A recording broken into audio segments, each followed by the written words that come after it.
Keith is Head of Policy and Insights at WRAP. He leads a team of experts across WRAP's areas of interest to support policymakers around the world. He leads on developing insights which inform the progression and implementation of policy that supports a circular economy relating to food, plastics, textiles and resource management. Keith previously managed WRAP's relationship with key government departments and led WRAP's work on textiles and healthy sustainable eating, and co-authored a number of publications with partners around the world. Keith, what would be the quick wins for somebody wanting to reduce their carbon footprint in terms of their diet and food consumption, which would be sustainable to their own way of life? So one of the first things that people can do is actually think about the amount of food they buy and the amount of food they waste. So food is a significant driver of global climate change. It's responsible for about a third of global emissions, and about 10% of global emissions are associated with wasted food. So it's a really significant issue. There's some simple things that we can all do, like planning meals and making sure that we cook, prepare and serve the right amount of food that can dramatically reduce our carbon impact. Are the UK any better or worse, do we know, than other countries in that respect? We quite often hear a lot in the media that we need to do more, but how do we fare against other countries? We're making great strides in the UK. So WRAP's been actively working on food waste since the mid-2000s. In 2007, we wasted over 8 million tonnes of food in households. Today we're down to about 6.6 million. We've reduced food waste in the UK by 1.7 million tonnes over that period of time, and that's against the backdrop that the population's gone up by 5 million people. So it's a significant achievement. The UK was one of the first countries to recognise that this was a really significant issue and tackle not just how we manage food waste, but actually the causes of food waste. And we've been engaged internationally in conversations to help develop sustainable development goals. So there is a United Nations Sustainable Development Goal around sustainable consumption and production, and under that there's a target to halve food waste by 2030. So WRAP are really leading the way in the UK and in other countries, helping them towards that target. What single legal move would make the biggest difference to adopting sustainable diets? So actually I don't think there is a legal impediment to adopting a sustainable diet. So what we've seen over, again, the last 10-15 years has been a real step change in people's diets across the UK.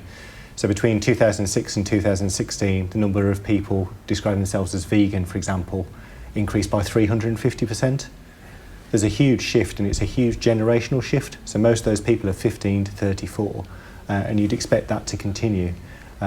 So the majority of people now don't describe themselves as omnivores.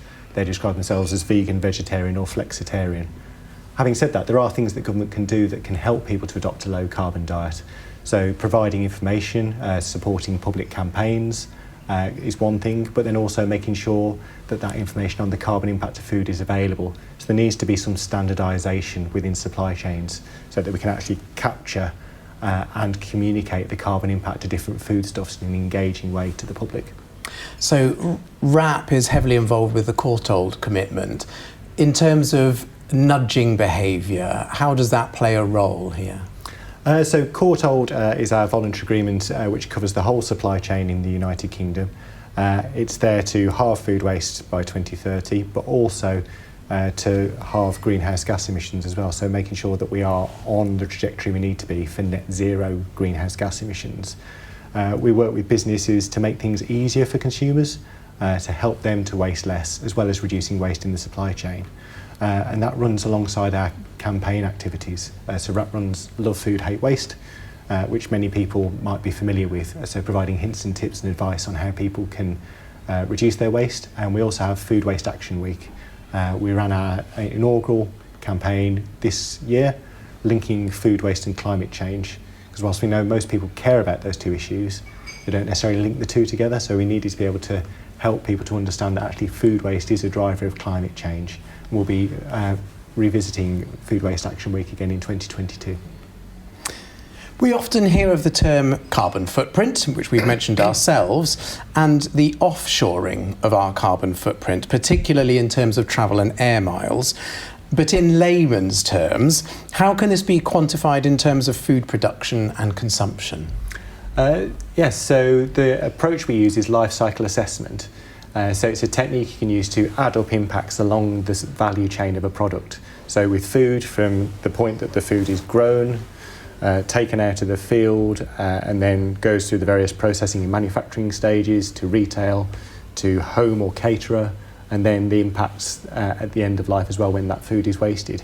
So carbon is an issue that you can add up, and we look at carbon dioxide equivalents. So there are a range of different greenhouse gases, but you can talk about them all as in the same potency as carbon dioxide when we're thinking about greenhouse gas. So the three key greenhouse gases for the food supply chain are carbon dioxide, methane, and nitrous oxides as well. So they're all really potent. And one of the things that came out of COP26 was a focus on methane in the short term. So actions that tackle the food supply chain and food waste are going to be crucial if we're going to tackle our methane emissions.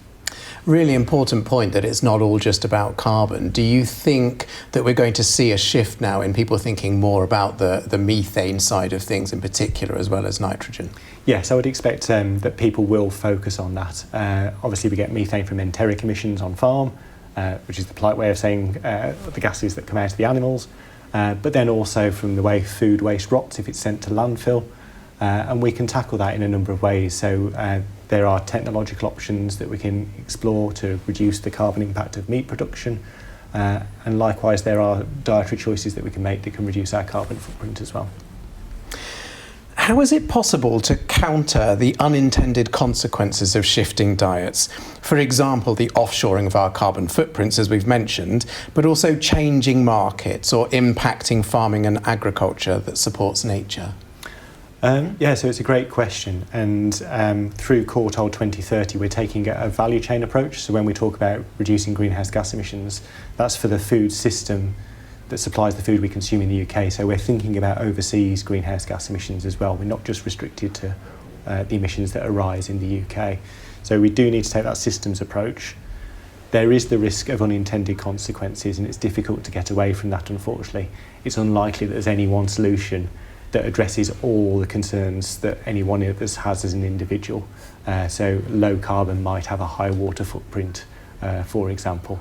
There are some issues, but generally speaking, most of the things will align. So if you're going for a healthy diet, if you're reducing your food waste, then there's no trade-offs there, hopefully. You should be reducing all your environmental impacts.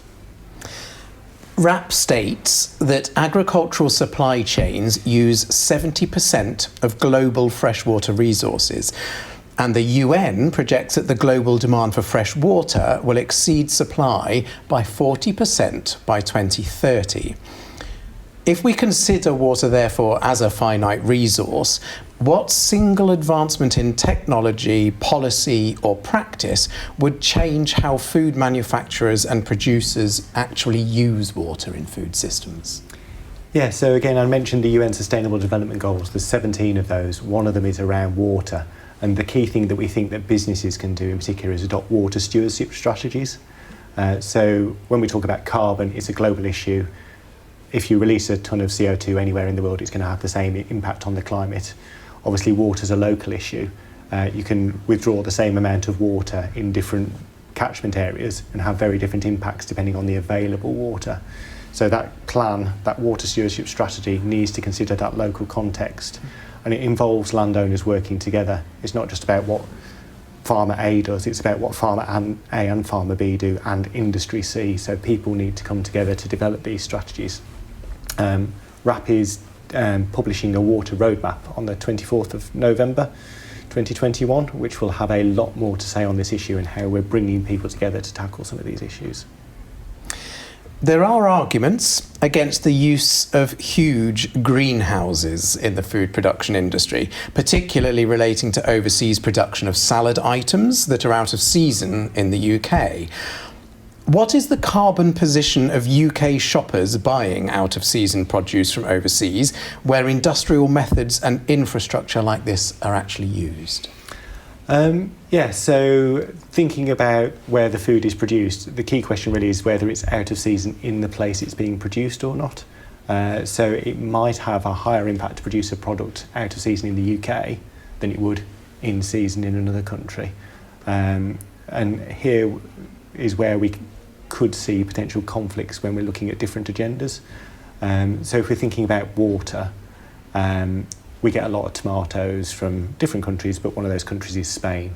And Spain has a real crisis in its water supply because of overproduction of certain agricultural products. So in areas like Almeria, Murcia and Barcelona, they have water shortages. Almeria is the place that you would see if you searched on the internet and looked for somewhere that is covered in greenhouses, 26,000 hectares of greenhouses. From a carbon point of view, producing tomatoes in Almeria is quite good because you don't need to heat those greenhouses. So it could be really low carbon. The problem is that they're having to extract water and they're extracting it at an unsustainable rate, digging wells deeper and deeper, and then the energy that you need to dig those wells is increasing the carbon footprint of the tomatoes. So it's a real challenge. And farmers in that area recognise that. So they are taking steps to reduce their pesticide use, to think about their water use. But it's the sheer size of the system that's a problem. There's nothing wrong with growing tomatoes in Almeria per se. It's the fact that so many people are trying to do it that causes a problem. And what is the ethical position in this, where UK citizens' demands to eat out of season impacts on local producer communities, like water demands, as you've mentioned, but also things like fair pay and working conditions? Yeah, so the issue of fair pay and working conditions, I think, is a general transparency point that goes beyond whether the food is in or out of season. So having that understanding of where the food has come from and what the local conditions are, and then whether the local laws are being followed or not. So again, with that example of Spain, there's lots of stories in the news where investigative journalists have looked and found that actually people are living in inadequate conditions, being poorly paid to work in these supply chains. It's against the law in that country, so it shouldn't be happening, and so there needs to be more enforcement action. But it's difficult to say what the ethics are of buying out of season. So there was a programme on the BBC recently which was talking about imports of different products, so things like bananas and oranges, quite hard, they're probably come in by boat, whereas soft fruit have probably come in by aeroplane, and so they will have very different impacts. So it's not just whether the food is out of season, it's also thinking about actually how has it got to the UK as well. The National Food Strategy is now live. One major aspect tackled here is food security, i.e. producing our own food within the UK. To what extent would national food security help to solve the UK's sustainable food issues?